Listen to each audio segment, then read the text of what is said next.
What we do here is go back. 1,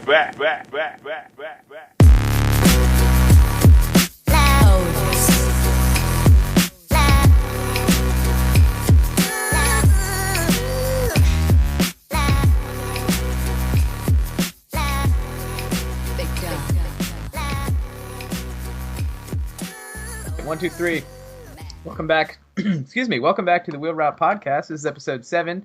Thanks for joining us. I want to remind you guys the Wheel Route is brought to you by the34.com. So check out the34.com for sports commentary and analysis, as well as all of the happenings in the sports world, including blistering hot Cam Newton takes. I am Logan Whitehouse. I'm coming to you from Virginia Beach, Virginia. I'm joined by Jordan Shank. Jordan, say hello.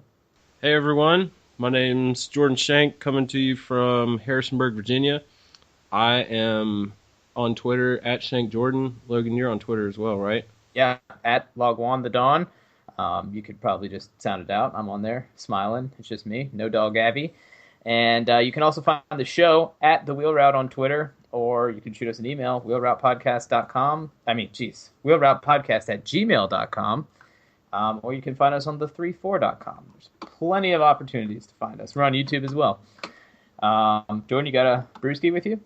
I do. I'm drinking another striped bass from Devil's Backbone.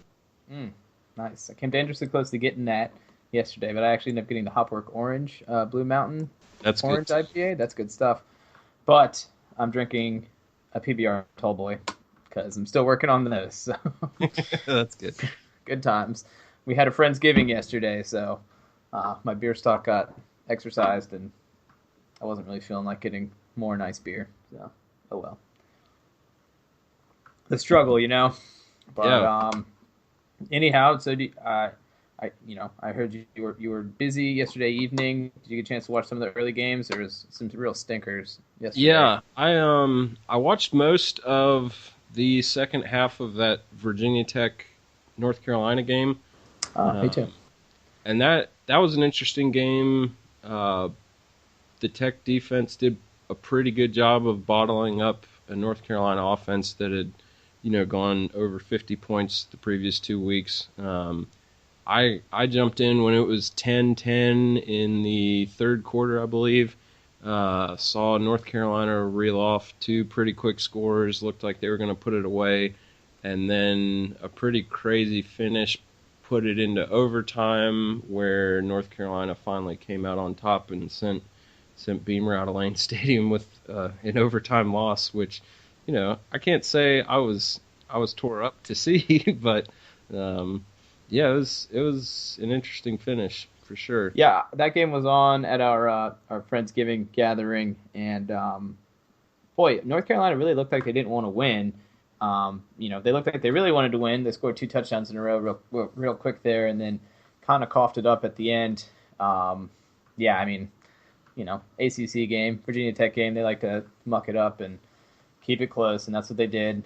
I guess you could, like you said, not horribly bummed that, Beamer didn't go out with the win, but such is life. Sounds like his, I saw a lot of pictures on Facebook and stuff. I think a lot of people we know were at the game, and looks like it was full for him, so, good for him for what it's worth. I saw he left on the shoulders of his players, so.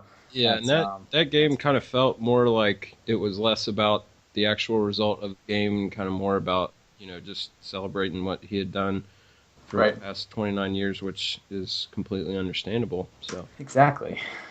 So, I guess we could touch on some news. The third round of college football playoff rankings came out. I don't think there was any change to the top 4. Is that correct? I believe you're still Clemson, Ohio State, Bama, Notre Dame in some order. Nothing much to say there. They will be changing this week. I know Iowa was sitting at number 5, I think, and they might sneak in now, given that Ohio State lost and Oklahoma State lost. But yeah, they're poised to kind of grab one of those 4 spots. I think if I was going to take a crack at the rankings, I would expect Clemson and Bama to be there for sure. I could see Iowa and Oklahoma leapfrogging. Think Oklahoma bumps Notre Dame? Yeah, just because Notre Dame kind of had a really close one against Boston College. which, at this point in the season, you don't want to see one of your supposed best four teams kind of struggle in that fashion. But, Right. Notre Dame certainly has a chance to really prove themselves and put a good mark on their resume playing Stanford this week. So, and the next round of rankings will matter a little more than, the previous weeks have, but at the same time, still some important games to be played. So, Absolutely, yeah. I mean, it looks like we have pretty much just a monster week coming up, and then championship games obviously are going to be huge the following week. And so good for Iowa. We probably haven't talked about them enough on this show, but I've probably seen maybe a grand total of one of their games in in total. But just flipping by those noon Big Ten games usually are kind of a bore, but they're undefeated, and I guess there's something to be said for that. I do think they're going to run into a pretty good team, whoever they play, but they have a one-game season, and if they could win that big game, then they're going to get in. So yeah, and it's I guess they're at 11-0 right now. Yeah, I think so. Probably the sneakiest, quietest 11-0 team that we've had in recent years. That isn't. I mean, even if a Boise State or one of the non-Power 5 teams starts undefeated and reaches this point in the season, everyone's talking about them as a can crash in the party bump, kind of. Yeah, can crash the party, bump one of the Power 5 teams out, and everyone just seems content to not talk about Iowa, and I think Iowa might prefer it that way. Just I'll agree with that. That's for sure. And I think there's nothing sexy about Iowa, even with those Boise State teams. There's always they seemed like they were fun. They had to create mismatches in really innovative ways, and I think that's why people like them. Even Urban Meyer's Utah team was like that.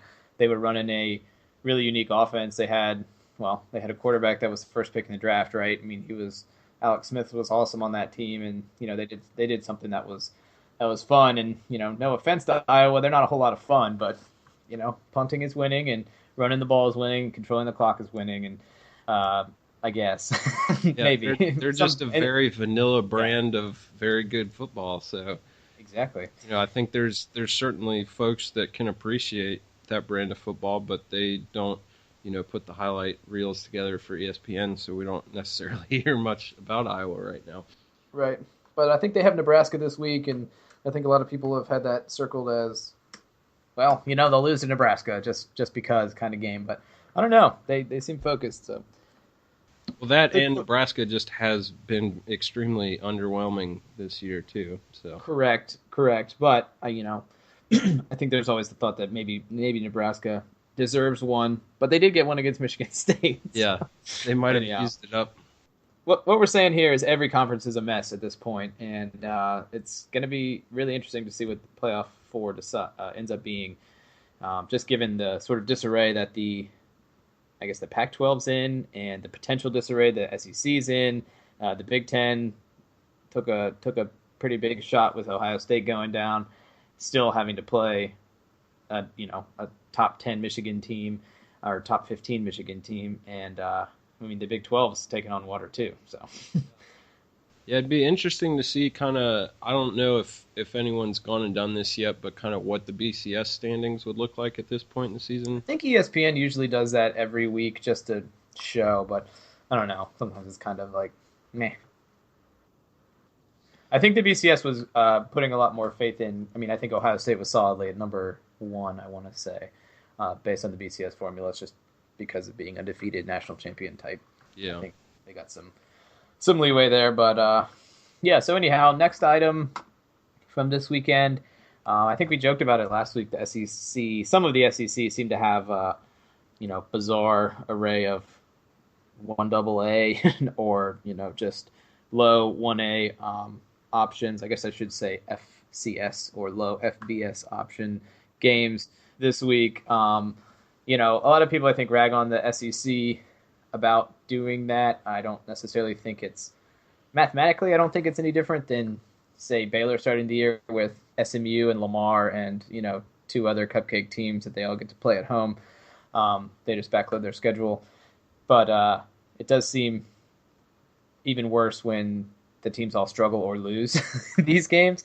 So South Carolina went down to the Citadel, and from what I could tell, it was an ugly game. South Carolina's just not very good. I don't know much about the Citadel. They probably run like a weird option offense or something, but probably shouldn't lose that game, right? Yeah, I mean, if you're, you would think South Carolina being South Carolina should be enough, and that they'd at least have the talent to get it done against, their cupcake at the end of the season, so to speak. But obviously, you gotta show up and play all 60 minutes. Well, and did you see that play that ended the game? I think South Carolina got like a bomb 80-yard touchdown to pretty much win the game, and got called back on a false start. Oh gosh. Yeah, I mean, it was brutal. We were watching on mute, and we were like, "Oh, look, South Carolina pulled it out," and then they cut to the ref doing the false starts or illegal formation or whatever it was, illegal procedure motion. And I was like, "Oh no way!" And then they lost. So anyhow, I don't lose a lot of sleep when South Carolina loses, but oh well, that's how it goes. Florida, the Gators, did their fair share of flirting with disaster. I think they were 31-point favorites when I checked the lines on maybe Thursday or Friday, which I knew if I was a betting man, and as evidenced by my track record this year, I'm not. I probably would have definitely not planned on Florida covering a 31-point spread in any game this year, especially the way they are now. But they probably deserve to lose the game. And that's not the first time Florida's deserved to lose a game this year that they've won. But they looked bad against FAU. FAU ate them up front. Florida's offensive line couldn't block anybody. I watched most of the first half of this game and then caught the very end in overtime while I was out and about. But yeah, it was ugly. Not much to say there. I mean, Florida gets a win in overtime at home and sets up a pretty big showdown in Florida State, and then another game with Alabama that, I think Florida, as long as Florida wins their games, they could get into the playoff, or they will get into the playoff if they win their games. But I don't think they're going to win their games the way they've been playing. Right. Beating Alabama at this point, the way they've been playing recently, seems like a huge ask. But like you said, if they can get it done, by all means, put them in the playoff. They would have certainly earned it. But yeah, the end of that game just looked miserable from a purely like watching on TV standpoint, but also if you were in the swamp, like they had some ridiculous just gully washer rain show up there at the end, and the field was all tore up, and so that affected. I mean, the players were slipping everywhere too. It was an ugly product, yeah, I mean, not really too much to be said there, unless Jim McElwain is a real genius and has somehow found a way to make this team look as bad as possible on purpose. I don't think that's the case. I think Florida's really limited at the quarterback position and at offensive line as well. And I guess Will Greer's suspension was upheld this week, so I guess he tried to appeal it, and the NCAA, I guess, upheld the suspension. So he is out for the first 7 weeks of next year as well.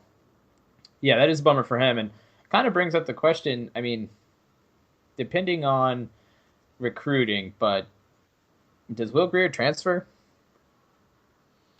What year's Treon? Treon is a true sophomore, so he'll be a true junior next year, and Will be a redshirt sophomore. I'm sure UVA would love to have him. No, that's all right. I could deal with that. Yeah. I mean, I don't know. I mean, I think Will Grier has proven, based on watching Treon play and practice the rest of this year, that he was definitely the better quarterback. And Florida's offense was actually dangerous with him on the field. They don't necessarily look dangerous at all right now. And I think some of that's offensive line too and stuff, but it doesn't even look like they want to do anything well right now. And they were starting to turn a corner a little bit, get a lot of players involved. So, I mean, I don't know. Like, I don't want to hope that he transfers, obviously, but sometimes I just wonder. It's going to be awkward if it's week 7 next year and Florida's, I don't know, 5-2. I mean, you're probably not going to make the playoff if you're 5-2. Do you put Will back in and try to get better, or Treon's had the reins for a full year and a full off season? Yeah, it'll be interesting to see kind of how Treon develops with an off season under his belt, where he's clearly going to be the guy going into next year. Right. But at that point, at the same time, like, you're not going to come out of summer ball, out of training camp, and being from Will Greer's perspective and say, oh, Treon looks really good. Now's, I can transfer now. Like that. That's not going to happen. Right. Well, and I think the thing too, I mean, he's still in school, he's still on the team. He just can't play in games. He can practice and do all that. So it's not like he's banned from team activities. So I mean, hopefully he'll be around. I heard he had taken some time away because I think he was just, I don't know, obviously crushed about what had happened and was trying to get legal stuff together. But anyhow, that's a whole side tangent we could get in later. We can unpack that in the off season. Yeah, it is I think it's an interesting conundrum for Florida because I mean they haven't really had very much quarterback success in the past 3 or 4 quarterbacks they've had, and they finally got one, and then he has to take a mandatory year off awkwardly in the middle of 2 seasons. So anyhow, moving on. Doing drugs, folks. Yeah, well. Performance-enhancing drugs. That's what you get for trying to make gains, Jordan. Yeah, you know, making gains illegitimately. Gains at all costs. Okay, so I got caught up in this game last night. Georgia was playing Georgia Southern, and I know that there was kind of a trendy pick to pick Georgia Southern to win this game. I think Georgia pulled it out in overtime with a nice run by Sony Michel, and Georgia Southern looked really good. I mean, Georgia's not good on offense, but they held Georgia to a couple touchdowns, I think. It's like 17-17, I believe, going into overtime. And, or maybe it was 14-14, I don't know. But, yeah, 17-17 going into overtime. Georgia ended up winning 23-17. Right. I mean, Georgia Southern just looks like the classic team that I would never want to play at this point of the season. They do what they do really well, and that they run that Paul Johnson sort of flex bone veer offense, but they run some pistol and shotgun stuff too. They run that option out of a lot of different formations, and they have 2 quarterbacks they play that are both fast. One of them, big leggy kid, looks like he can really take off, and then number 4, the smaller little option quarterback, he was super fast too. They just look like they come at you from a lot of different angles, and that right there, ladies and gentlemen, is why you don't schedule to play option teams late in the season. Yeah, well, and that kind of brings up the whole point of, from my perspective, it's just confusing as to why SEC teams schedule this type of game this late in the year. Yeah. Georgia's obviously not contending for a playoff spot by any means, but they still have, a fair amount to play for. Mark Richt has a lot to coach for. So, best case scenario, you play the way you're supposed to, and you get to rest your guys for the fourth quarter and maybe a little bit of the third, and you get some playable time for your reserves. But right. There's so much potential for a game like this where you go into overtime, or a game like USC had where you lose to the Citadel and you just unleash a whole world of questions and panic around your program that you could probably avoid if you kind of had that type of game in week 2 before you just dove into your conference slate. So I don't really understand it, but the SEC is going to do the SEC. So correct. Well, hey, and on the plus side, Georgia now gets to play Georgia Tech next week and have fun with the same exact thing coming at them. So yeah, maybe that was their line of thinking. Maybe they thought Georgia Southern would be worse, but I think Georgia Southern might be better than Georgia Tech. So. I don't think that's an unfair assumption at all. They look good. So, fun side fact about me, I used to live in Statesboro, Georgia, where Georgia Southern's located. Crazy, right? Yeah, so crazy. So crazy, man.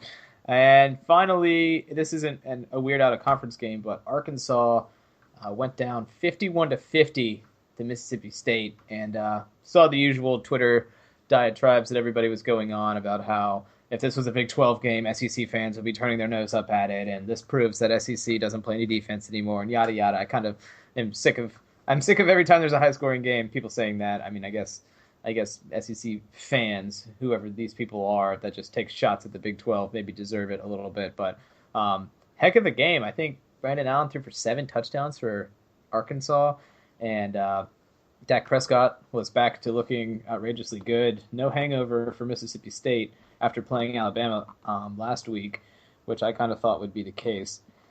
And but at the very end of that game, Arkansas got a big play down, I think, to the 10-yard line, like a minute and a half to go, and they just decided to run the ball up the middle 3 times to set up a field goal, and the field goal got blocked, and they lost the game.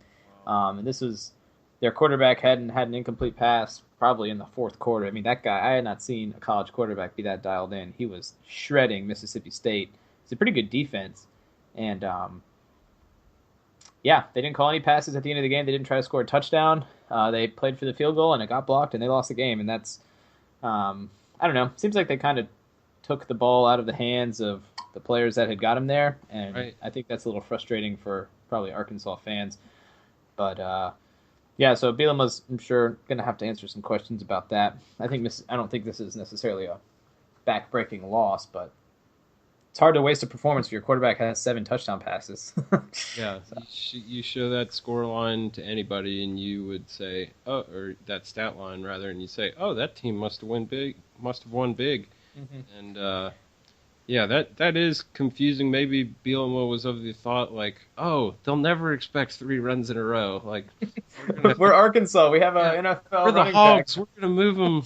We're gonna move the line and run it up the belly. But Yeah. Well, it almost seemed like they were more scared to give the ball back to Mississippi State with the lead than they were to worry about winning the game. And I was like, man, I mean, that's kind of a classic taking points off the board or counting your eggs before they're hatched or chickens before they've hatched kind of way of thinking, and it really bit him right in the butt. So yeah, when you're playing not to lose, but you're currently losing, right, yeah, that rarely works out in your favor. Mm-hmm. But Arkansas continues to prove that they can't play any defense, so whatever. Unless it's against LSU, who maybe actually is sneaky bad on offense. So, and then we had some upsets yesterday. Ohio State went down in pretty dramatic fashion. You didn't get to catch any of that? I caught the first half or so of that game and was just absolutely confused at what Ohio State was doing on offense. Yeah, it's the weird Urban Meyer, like, bizarre, got too cute with it offense thing. That every now and then. I don't want to take anything away from Michigan State's defense, but at the same time, like, I felt like I was watching a certain offensive coordinator in Charlottesville call a game. Steve Fairchild, by the way, called one of the best first quarters I've seen in college football in the past 5 years against Duke yesterday, but that's neither here nor there. So, yeah, have no idea what was going on the Ohio State offensive side or in that box. But I think they gave Elliott the ball like 12 times the whole game. I think he carried it twice in the second half or something like that. He kind of went off on the coaches after the game, didn't he? Yeah, he did. Not the best look, probably, to do that. I mean, I think he pretty much said that he didn't agree with the play calling and he didn't know what they were doing, and he was definitely not coming back next year. So. Yeah, I mean, I'll never fault a kid for, letting his emotions get the best of him after, an outcome like that, because you're 18, 19, early 20s, I don't expect you to have the maturity to bite your tongue at that point when you've got microphones in front of your face. But, yeah, you hate to see an outcome like that lead to just kind of no positive feelings for anybody in that locker room. So, yeah. So, but anyhow, hey, listen, Ohio State lost, and, I didn't hate seeing that, and I think the kicker, I don't know if you caught the kicker celebration after he made that kick. Also, good for him. I mean, I think they had the wind. I think it was, if you saw the first half of this game, it looked miserable. Oh, yeah. It was raining sideways. It was Columbus, Ohio, which already has to be a pretty miserable place. Mm-hmm. And, boy, yeah, so, I mean, that kicker nailed a 41 or 42-yard field goal to win the game as the clock expired, and then sort of took off with this kind of crazy, like, choo-choo train, air guitar, hybrid thing. Pretty impressive. Give that a look. But yeah, like, it was good. College kickers always get, a bad rap, and I think kind of deservedly so, just because as a group in general, they're not great. But right. But when you see a guy, come up with a big play like that, by all means, buddy, have some fun. Oh yeah, get after it. So. So down goes Ohio State. That probably is probably a loss too late for them. I would think, to get back into the playoff. Unless there's some losses ahead of them, which, hey, wouldn't be the first time. Yeah, could very well happen. All right. My computer's freezing up. Here we go. Okay. Oklahoma State went down. They lost to Baylor.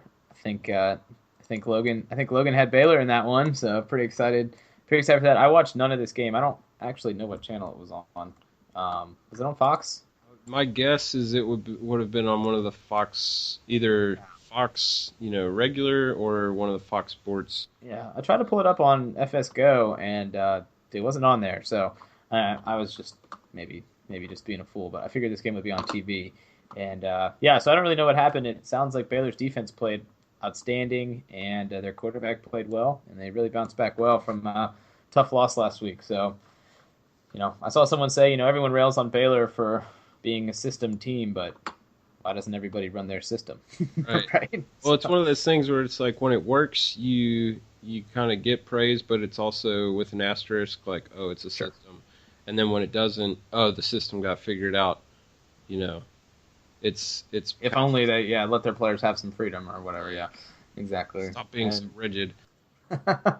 Right. So good for our Bryles and Baylor. They're on back on winning way. So they've lost only once still, right?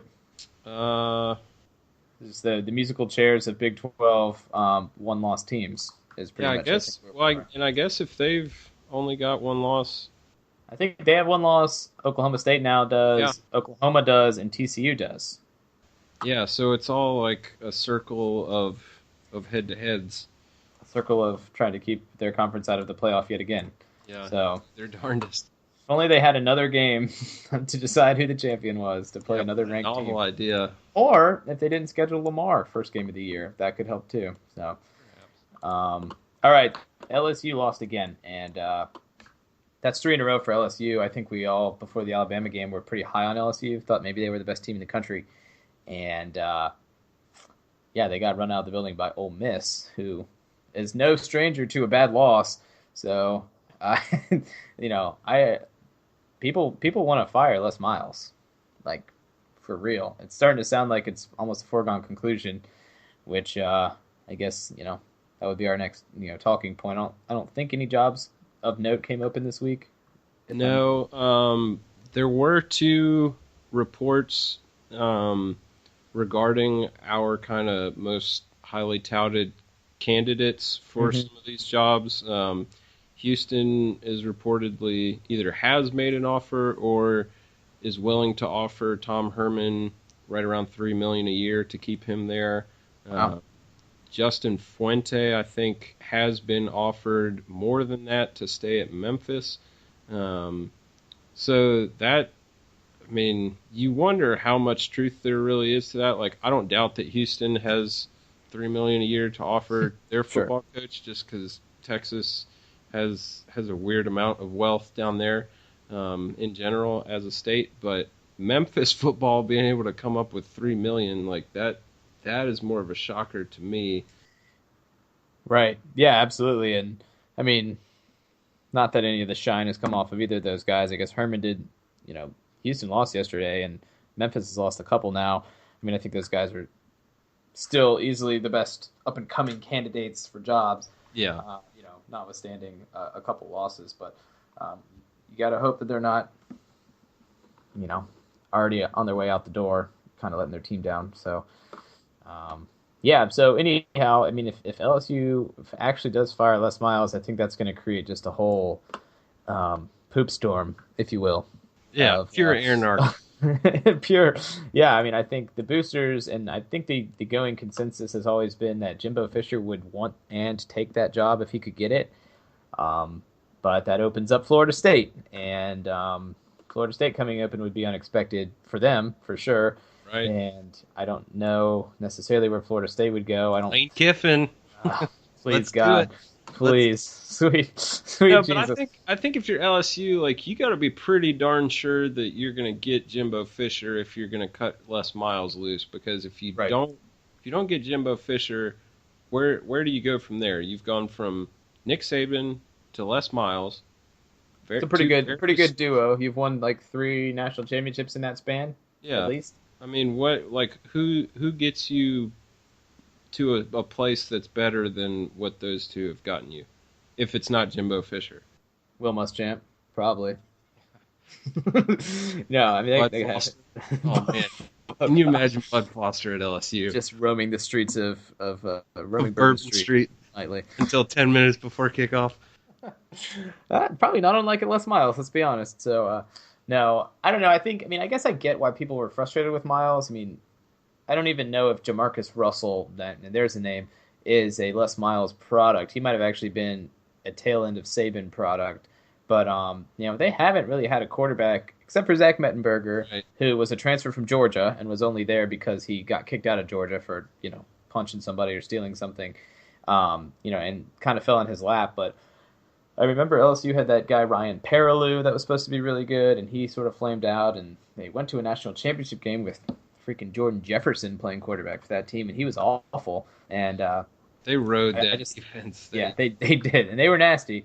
And I mean, and then Chavis left, their defensive coordinator. I think he was, by all accounts, he was offered a lot of money by Texas A&M, but I think he was a little fed up with I think Les Miles is, as much as we think he's a whimsical, crazy guy, I think he really believes in I formation, 3 yards in a cloud of dust football, and I don't know if I don't know if that works anymore. I mean, look at Nick Saban. Nick Saban ostensibly believes in that too, and he's had to hire an offensive coordinator that runs a slightly more upbeat offense. And, if you watched Alabama play last year, their offense was darn near spread offense half the time. Well, this year they're running a fairly fast tempo too. It's Exactly. not fast just for the sake of being fast, but it's a very measured.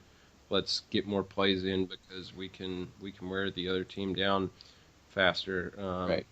But yeah, And I don't. think, Yeah. yeah. I don't. Go ahead. Sorry.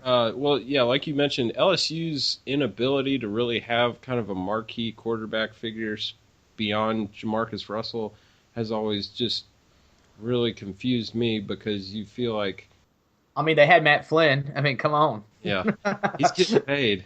My He is goodness, is he yes, getting he paid? is. Yes, he is.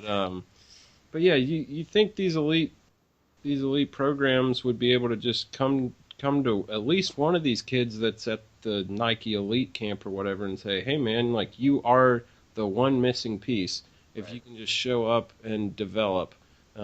So it may be a case of just, they haven't been able to develop any quarterbacks, which Yeah, I think that's it. They're a top 5 recruiting team every year. I mean, I'm sure they're not missing on 5-star quarterbacks, and I know they have one signed for this upcoming class that apparently has been taking a lot of visits to Florida, actually, recently, which is, well, he's not signed, but he's verbally committed. But yeah, it's interesting, and it's easy to lean on Fournette when that's working. There's no reason to play football any other way if your offensive line is dominating and you have a great running back and you can control the clock and score as many points as you want. You might as well. he can go to the NFL after this year, yeah. Fournette, no. Oh no, so He's he'll a be- true sophomore. Yeah, so he'll be back to terrorize unless someone gets in his ear and says, "Don't get hurt, sit out for a year, go to San Diego and let some guy wave a broom at you and train in the sand or something." But I don't really know. I don't really know how that goes for a running back.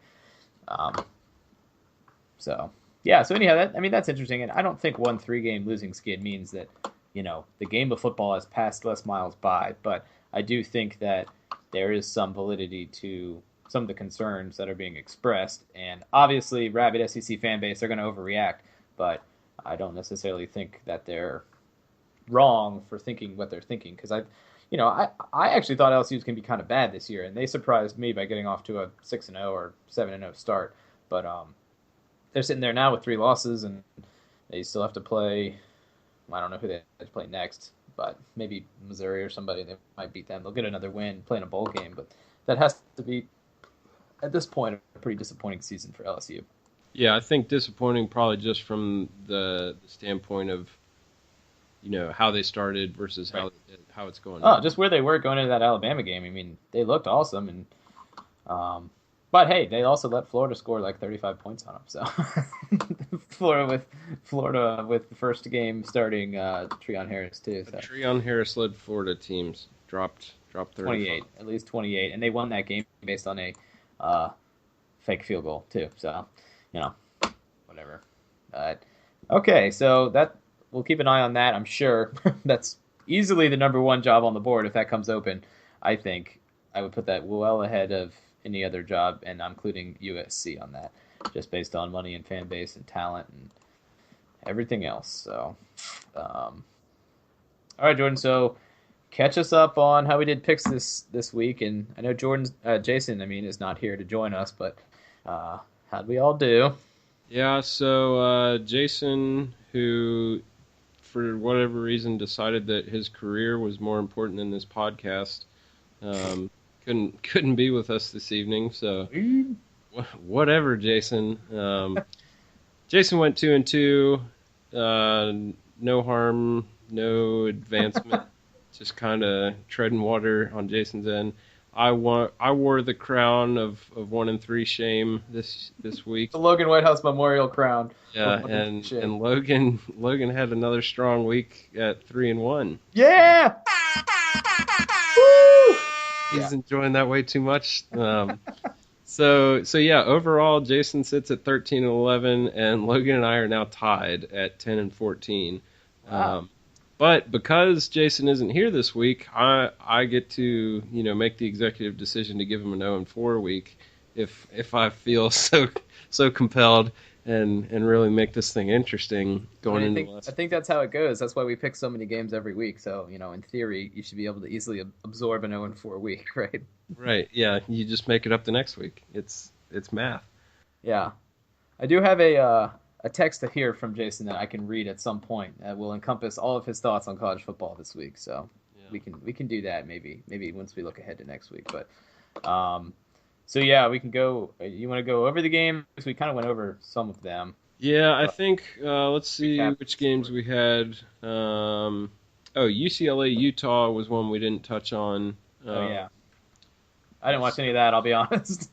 Yeah, I watched a little bit of that, saw enough of it to feel decent about UCLA's chances. It wasn't a particularly enjoyable game to watch, and I think I was more focused on the North Carolina Virginia Tech finish and then the Duke UVA game at that point. Sure. But yeah, UCLA got it done. Handed Utah a loss. UCLA won 17-9. So oh gosh, nobody was setting the world on fire on offense by any means. I think UCLA scored 10 of those points in the first quarter. So probably a good thing that I didn't fix my attention on that for the rest of the afternoon. Right. But yeah, UCLA kind of has proven to be a team that shows up sometimes and can do some good things, and other times not really sure what's going on with them. But kind of an Ole Miss style team. Yeah. I think they're super talented when they pick their spots, but it seems like overall they struggle stringing together wins when they probably should, based on a talent standpoint. I'll say I have them ranked high in my futures just because of their quarterback. he's good. He's a true freshman. Yeah. Oh yeah.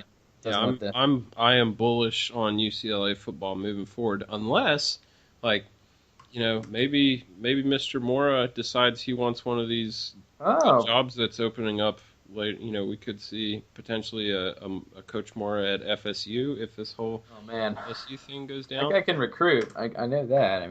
I wouldn't want him showing up in my living room. Yeah, so to speak. Yeah. So that was UCLA Utah. Michigan State, Ohio State, we touched on. Baylor, Oklahoma State, we touched on a little bit. Mm-hmm. I don't think we have anything to add there. And Mississippi State, Arkansas, we touched on. So yeah, we're all squared away there on picks. Do you have any other games that just fascinated you yesterday? No, I think we touched on them with just some of the real stinker games, and I was bouncing back and forth. Yeah, between Mississippi State, Arkansas is probably the most fun game. That's because it was pretty much unhinged Big 12. It was pretty much a Big 10 basketball game, right? 51-50. So yeah, it was fun. So that week is in the books now. I guess we're staring at Thanksgiving this week and the annual slate of rivalry games. Yeah. So much joy to my heart for rivalry week. So yeah, we'll. Are you going to the Virginia game? I'm not.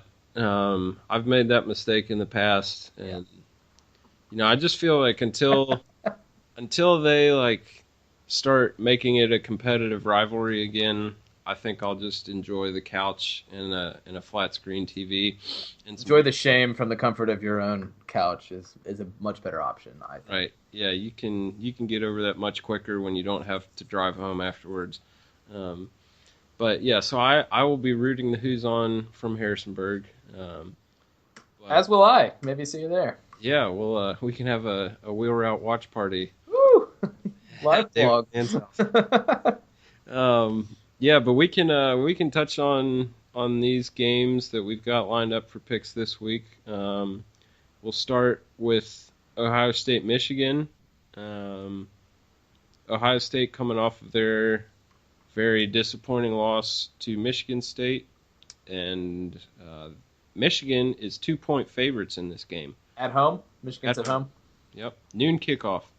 Oh, gross. Noon kickoff. That is very... That's super rude to them.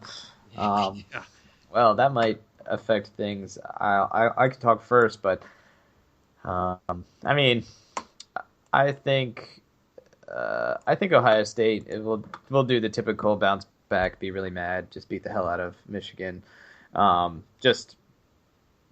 sure Harbaugh can have a field day this week and talk some trash and try to get under Urban's skin, but I think a motivated Ohio State is a scary thought, and I think they'll be motivated because they probably still do have something to play for. They're not the first team that's lost with a couple weeks to go. That could sneak back in. So, yeah, I think 2-point spread isn't enough to scare me off of Ohio State to win that game. So I think they come out and win. Michigan's they've been fine still. It seems like they've hit a little bit of a Florida skid as well, where they've been winning games, but really holding on and white-knuckling a lot of games. I think their quarterback's been hurt on and off, if I'm not mistaken, as well. So give me Ohio State to win and cover the 2. Yeah, it's hard for me to pick against Ohio State, just given all the talent and potential they have on the roster, especially if I'm getting points. Sure. But I'm going to go Michigan in this one against my better judgment, just because I'm going to be of the school of thought that you got kind of a fragmented locker room right now, and I don't know if Urban will be able to rally the troops enough. And I think with this being Harbaugh's first, Michigan-Ohio State game, he might have a little something special cooked up in terms of game plan and just being crazy rowdy and being able to fire the boys up. So sure. Yeah, and being at home never hurts. So I'll take Michigan to cover what's essentially a pick'em game this week. Okay, fair enough. Did Jason text us his pick for this? Oh wait, hold on. I can. Let me read. Not that it matters, because he'll get it wrong for being absent anyway. But from the Oracle of Crick here. He said Ohio State - angry bounce back game. Michigan favored? 2 question marks. There was a semicolon in the middle there. Okay. So it sounds like he likes Ohio State. Yeah. Well, yeah. So this would be fun. We can assign him picks. Better. I like that. Well, hey, all he has to do is go 2-2 to maintain the status quo for him. So. Oh, hum 2-2 from Jason Crack once again. In theory, we should be able to do that, right? That's why they set the lines where they set the lines. You would think we'd be able to go 2-2. Yeah, it shouldn't be this complicated. The real problem is we started in week 5 with this whole podcast. So if we had started at the beginning of the year like some normal people, we'd probably be well into 70% wins. Yeah, we would be much more dialed in, ready to quit our day jobs and move to Vegas and just be sports. Just start throwing darts, smoking cigs all day. Yep, be great. So, all right, continue. Next game. Speaking of cigarettes, we have Florida at Florida State. Yes. In Tallahassee. No, I don't think it's in Tallahassee, actually. No, it isn't? It's in Gainesville. Let me, I think. I'm going to fact check you here. Hold on one second. I thought Florida ended at home. Nope, you're right. It is at Florida. So So yeah, Florida State at Florida. I am Florida dying State- to know what the line is here. Yeah, you want to take a guess? Florida State minus 4.5. Florida State -1. Woo! Whoa! So I'm going to go first and just give me Florida State because that seems absolutely ridiculous. Yeah, man. See, here's the thing with Florida though. Their defense is so good, and they get like their defense is awesome, and then it's easy when their offense only scores 17 points in a game to be like, well, I thought the defense was supposed to be real good. Why did we almost lose? Well, it's like, well, you did hold another team to 14 points when they have to play 65% of the game because the offense can't stay on the field. Like it's still an impressive defensive effort based on energy expenditure or time on the field.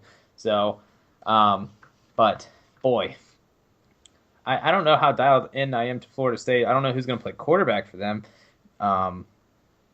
If Everett Golson is playing quarterback, I might like Florida in this game just because I think he could throw a couple pick sixes and Florida maybe could, get up double digits early and then just try to squash Florida State, by which I mean rely on them to miss a field goal at the end of the game to win. But yeah, I can't trust Florida right now, so I'll take Florida State. 1 point doesn't scare me away. Dalvin Cook's really good. Florida's been a little susceptible to a dynamic running game. Not that anybody isn't. Super aggressive defense tends to be that way, and yeah, I just don't like where Florida is right now, man. They look bad. Yeah, I mean Florida, from my perspective, is very one-dimensional. Like you said, it's very, very strong on defense and not very strong on offense to this point. Right. And they got some. I mean, Florida has some playmakers on offense, but yeah, the fact of the matter is they can't get the ball to Callaway. Robinson, I think, has been pretty disappointing at receiver this year. If you watch that guy play, I mean, he looks like he should be Randy Moss. He's fast and lanky, and it seems like he catches a lot.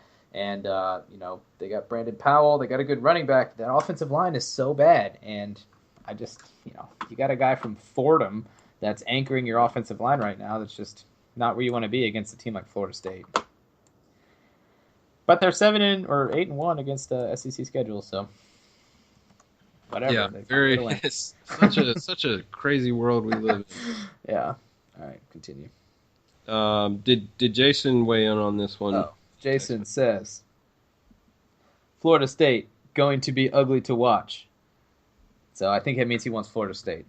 Okay, we can give him Florida State. I can do that. I guess these are his picks, but he just mentioned both teams in his Michigan-Ohio State analysis. Well, they are now. So. All right. All right. Next game. We have, and let me make sure I've got the home team right on this one. But this is the Oklahoma State game. Oklahoma. So this is Oklahoma at Oklahoma State. Oklahoma is favored by 4. Really? It is an 8 p.m. kickoff at Boone Pickens Stadium in Stillwater, Oklahoma. The average, well, not the average, the lowest ticket price for this game right now is $233. Man, Oklahoma getting hyphy. Yeah. Watch some football. I feel like Oklahoma State is kind of like Lubbock, Texas. It's like a weird place where like strange things maybe happen. Oklahoma favored by 4. Mercy. I guess give me Oklahoma State because they're at home. I don't know if they would win, but I think Oklahoma State's really good, man. I mean, they lost to Baylor. Baylor's really good too, and Oklahoma and they both these teams have a lot to play for. It's still relatively a top 10 matchup. Am I right in saying that? Oklahoma State's probably what? 12? Well, I guess we won't know. I mean, well, just based on the AP. The AP came out today, right? Oh, it might have. I'm the wrong person to ask. Okay, I'm thinking Oklahoma State's still got to be top 15. I don't like rankings unless UVA's in them, man. So true that. Hey, so. and you're gonna have to wait for a while on that one. Gonna be a few moon cycles before that one takes place. Yeah. I mean, Oklahoma looks awesome, but yeah. I mean, I will say that this is probably going to be where I rest my eyes on Saturday evening. Correct. This will have my full attention and focus because I think this has the potential to be a really, kind of high-paced but also intense matchup. I'm going to go Oklahoma. I really like what I've seen out of Baker Mayfield to this point, and I think they've got enough weapons to be able to go in and win by, 5 or 7, which would take care of it. So I'll go Oklahoma. As long as the team, of course, we could have the team that showed up against Texas show up again for this one and just. Hey, and I guess we all forget too that Oklahoma pretty much had the brakes beat off them by Tennessee until like one crazy 10-minute stretch where they, came back and won. I don't think Tennessee's too special either. So. No, they're special in spurts and in other ways. So. In like head coaching haircuts, you mean they're special? Yeah. High and tight, baby. That is a tight buzz. That's like Virginia State Trooper style. Like, yeah. Speaking of which, drive safe this holiday weekend, everybody. Yeah, don't be stupid. They're going to be out and about. By which I mean stay off 64. I got places to go. Yeah, stay off 64. Buckle your seatbelts and don't drink and drive. So that's our annual public service announcement. Yeah, speaking of drinking, next game. What? Well, did Jason pick? Oh, sorry, man. See, I had a great segue lined up there. He says, "Okay, State, is Mayfield back?" Oh, Baker Mayfield got hurt, right? He hurt his ankle. Oh yeah, that's right. Maybe that's why the line. Well, but hey, Connor Cook didn't play at all for Michigan. Well, they State. got Trevor Knight. Oh, Big Trev. They got Katy Perry's favorite college quarterback, Trevor Knight. So yeah, definitely give me Oklahoma. Give me Oklahoma all the way. Yeah, Katy Perry mojo coming in. So Jason says, "Okay, State, is Mayfield back?" ? Feels like B12 missed playoff again. So hot take, scorching hot take. Scorching. How can you hold that phone with the takes so fiery? I had to lay it down. on the flow. Had to get the oven mitts. All right. I poured PBR all over it. Yeah. That's how. Yeah. Speaking of PBR, thank you for saving that. Yeah, our fourth game of rivalry week is Notre Dame and Stanford. This game is at Stanford. At 7:30. Oh, so this is going to be going on pretty much parallel to Oklahoma and Oklahoma State. So. And Florida State. Well, that's at 7:30 as well. Yeah. I'm just saying, all these are night games. No, I mean, I have to get creative with the iPad and the phone and watch ESPN app. I'll have it hooked up. But yeah, Stanford is favored by 3.5 to win this game. I'll take this first. I like Stanford as a program in general. I like their team this year. They're kind of what UVA I wish could be on the East Coast, but we haven't figured that formula out yet, obviously. The whole being good part sort of a problem. Yeah, we've got the academics down pat, man. But yeah, I just really like what I've seen out of Stanford. The McCaffrey kid is kind of a sneaky Heisman candidate. He's unreal. He's really good. Yeah, he's just when he gets his hands on the ball and no one will say he looks like Reggie Bush because he's white, but he looks like Reggie Bush. Right. Yeah, I mean, it is what it is. He's and not to belabor the race point, but he's like one of the white guys that you don't use the gritty and the scrappy, adjectives. To try to build him up to make up for his lacking athleticism. Yeah, he is a legitimately speedster, agile, quick in the open field and also making cuts type of runner, and he's fascinating to watch. So, yeah, give me Stanford at home to beat Notre Dame and hopefully get Notre Dame the heck out of these playoff rankings. Yeah, please. Can we just avoid a situation where a Notre Dame team that nearly lost to Virginia ends up playing for the national championship? Yeah, I hope so. I'm going to take Stanford too, Jordan. I think they should beat Notre Dame. Notre Dame just so many injuries too. It has to catch up with them eventually, and I don't know. I mean, I think Notre Dame also gets. I think Notre Dame gets the benefit of a sneaky, not great schedule sometimes, and it's not really, I guess, their fault if it looks better on paper at the beginning of the year, but they really haven't had it too tough. So Right. Well, in the Temple game now, I mean, it looked great at the time. Their Temple win, or it looked better at the time, I should say, but Temple's kind of fallen off a little bit, so to speak, since that game. So maybe that win doesn't look as impressive, and they don't have as much to hang their head on there, which could be another reason they get leapfrogged in these next round of rankings. But yeah, I just am not a Coach Kelly fan, not a Notre Dame fan in general. So yeah. So give me Stanford too. Jason says Stanford. Spencer Hall calls it the hammer throwing offense. We'll see if Notre Dame is tough enough. So Jason's really reaching deep into his bag of Skip Bayless tricks here, talking about if teams are tough enough. A lot of scorching hot takes, but good analysis. He did remember that Baker Mayfield got hurt, so that's good to know. Yeah. But, and because it's rivalry week, we're going to throw a fifth bonus game into the mix. This is what is known here in the Commonwealth of Virginia as the Commonwealth Cup. It is the University of Virginia hosting the Virginia Tech Hokies. This will be Frank Beamer's last Commonwealth Cup, his last regular season game, and potentially his last game forever. Coach. Right.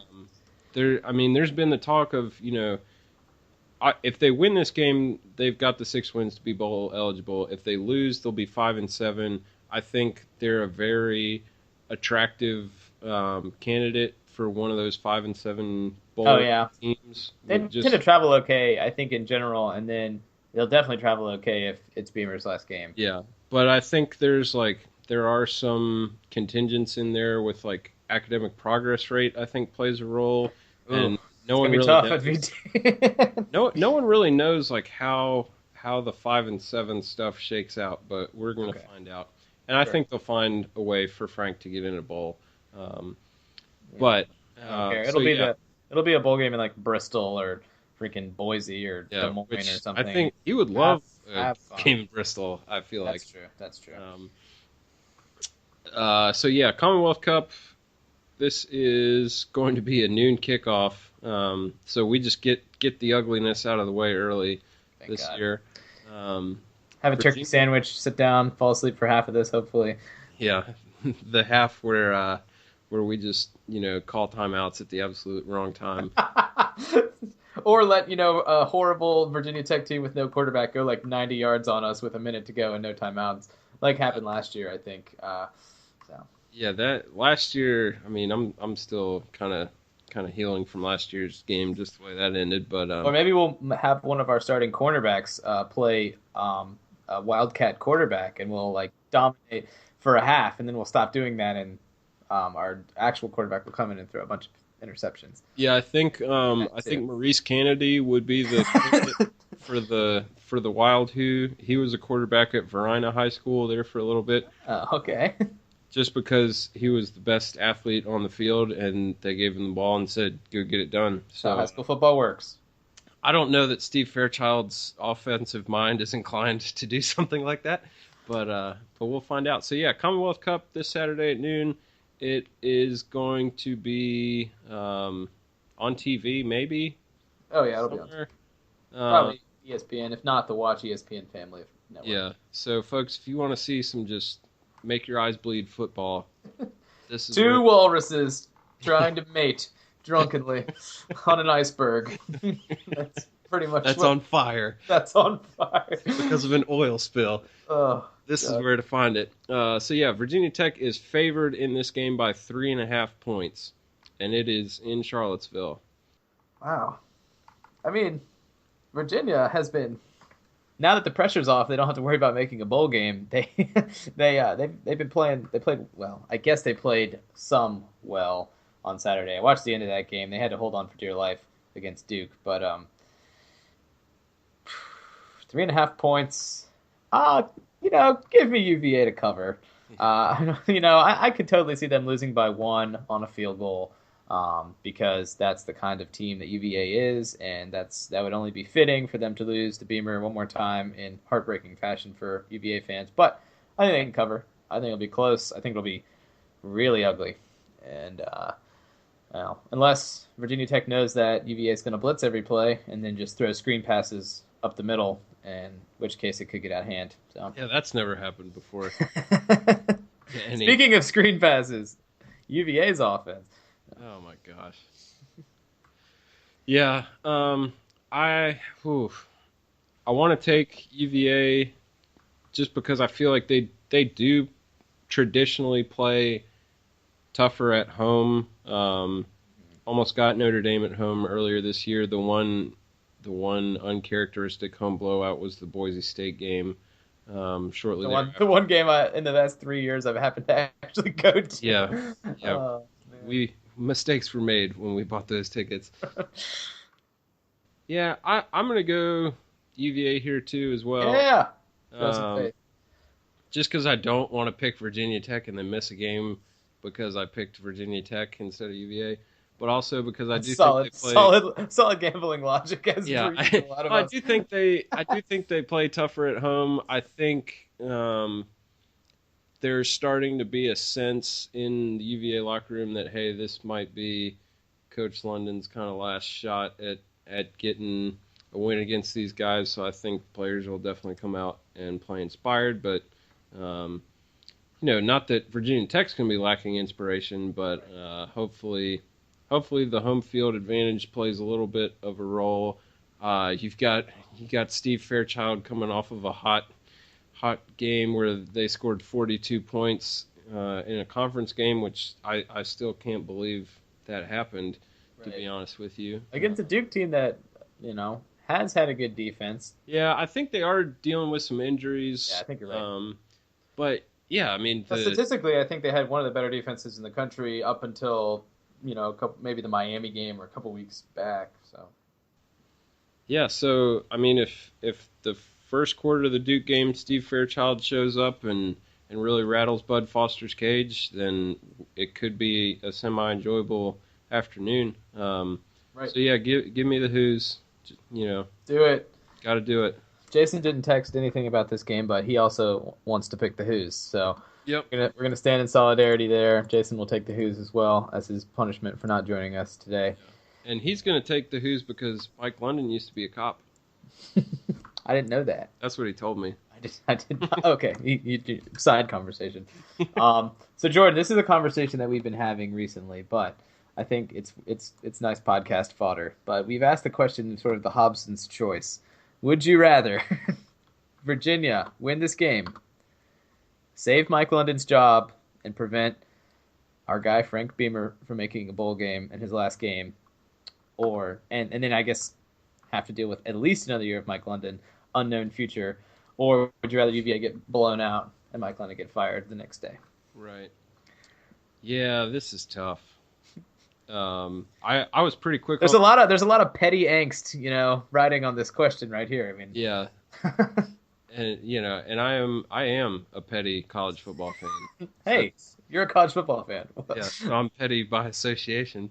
So yeah, I think initially I said, oh, absolutely, give me the win against Virginia Tech. I can take another year of Coach London.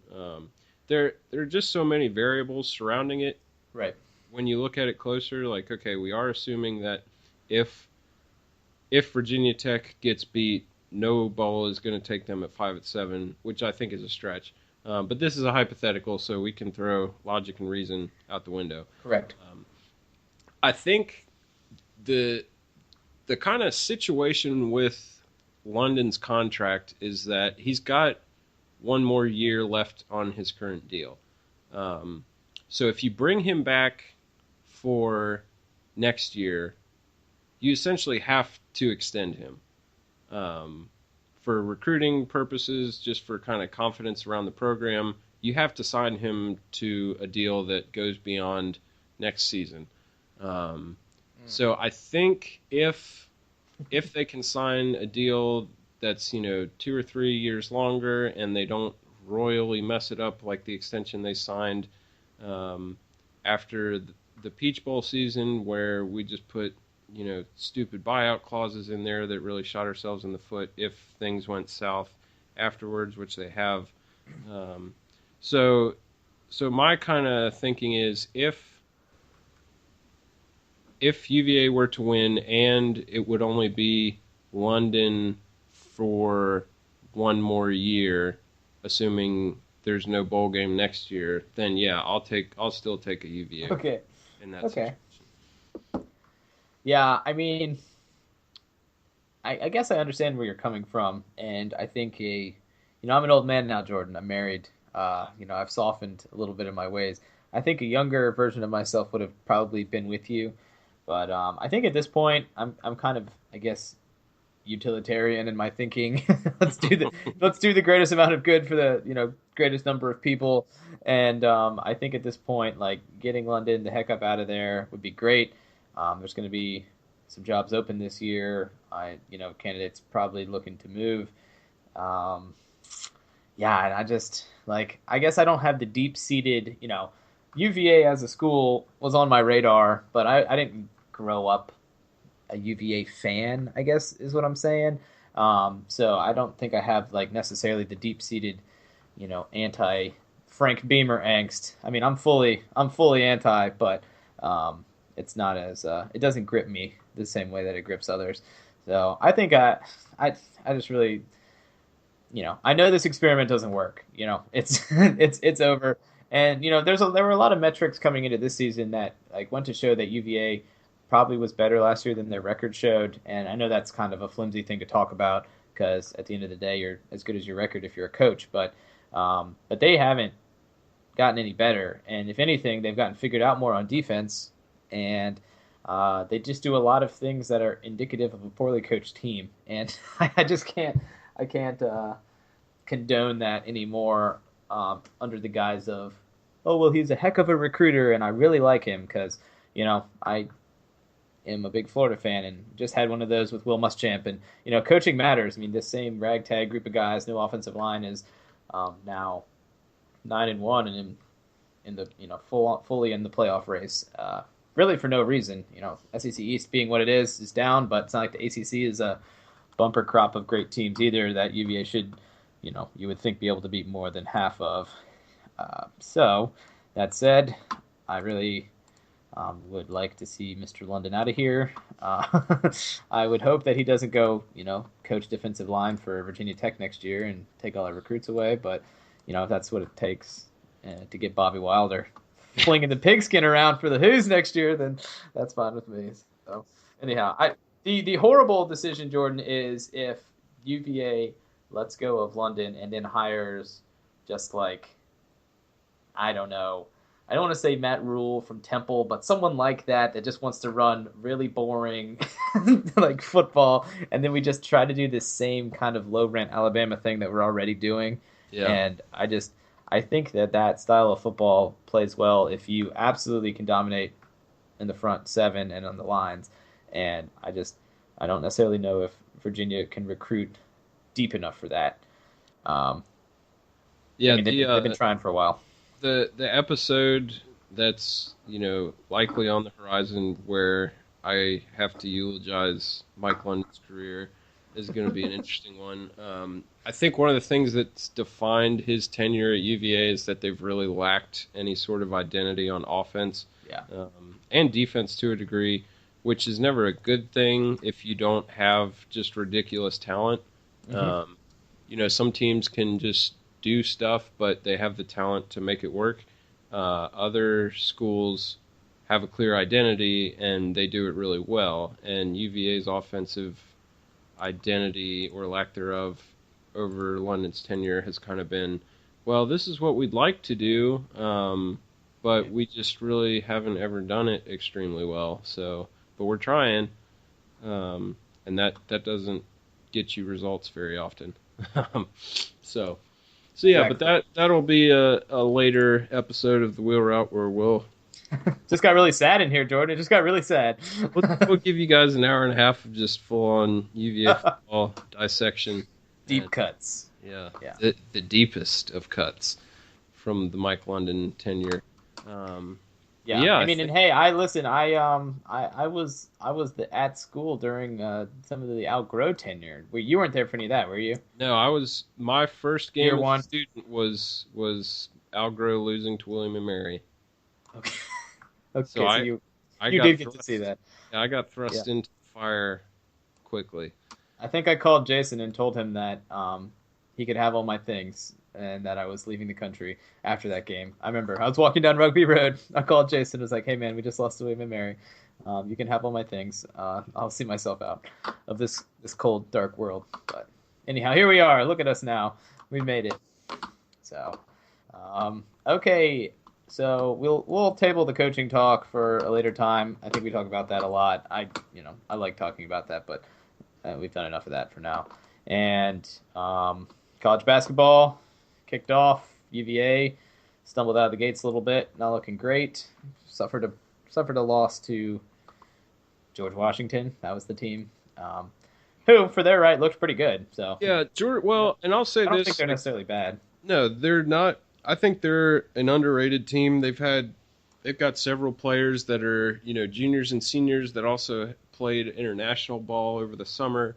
So not a lack of talent there by any means. Kind of a unique environment that's similar to Cameron Indoor. I think they fit like 5,000 or so kids in there up at George Washington. And Maryland and Georgetown won't play up there.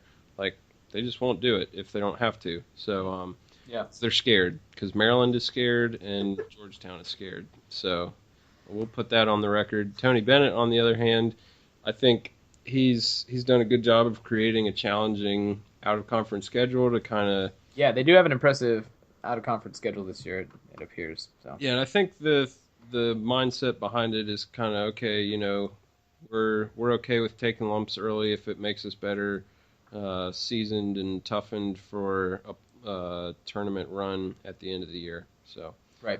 I'm fine with it. I can take it on the chin right now.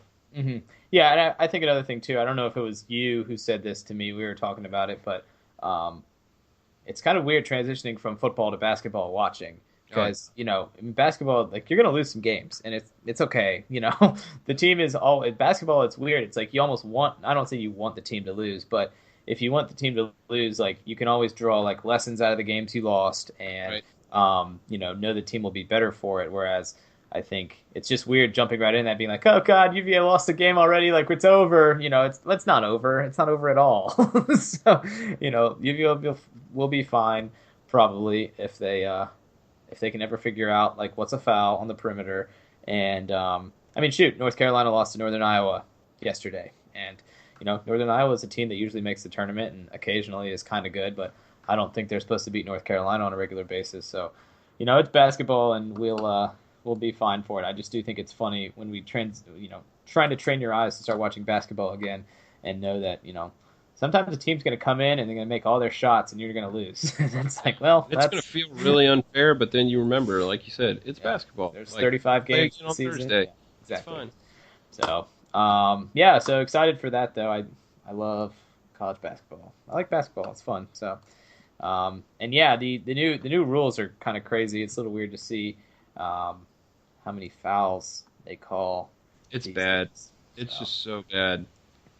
Like, I get, and the other thing that I think is not talked about as much is the whole, like, the obvious reasoning for making all these rule changes was to, in theory, like, speed up play, put more scoring in the games, essentially make it a more watchable product, which on one hand, the NCAA, like, wants to come out and preach this message of, no, we're a bunch of amateur athletes, developing as student athletes, and there's nothing business oriented about this product at all, but we're going to go add 30 new rules to basketball in the offseason to try and make it more watchable and, more pleasing for the people that pay us money for TV rights, and it's just so hypocritical. And yeah, I won't burn down the NCAA on this episode because we're pretty well into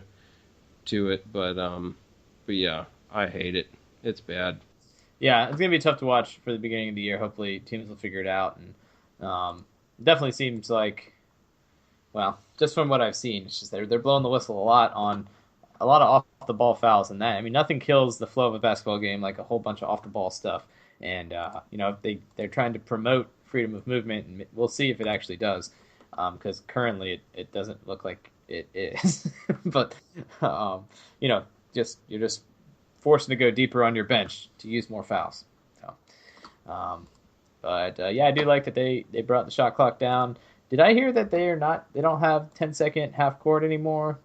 They don't have the 5-second closely guarded penalty? Is that true? I don't know. I'll have to keep an eye out for that. I haven't seen a 10-second call, but I have seen guys kind of make an effort to get it across. Okay. Yeah, maybe that was. I know women's basketball has a whole bunch of new rules. I think they're playing 4 quarters now on the women's side, and that might have been a women's rule as well. I don't understand why you would necessarily do the 10-second thing. I thought that kind of kills teams that like to press. So yeah. Well, and there's like the weird thing about college, and maybe they changed this year, but there's like, you start your 10-second count, but if I call a timeout with the ball in the backcourt, like 9 seconds into the shot clock, I get a refreshed 10-second count.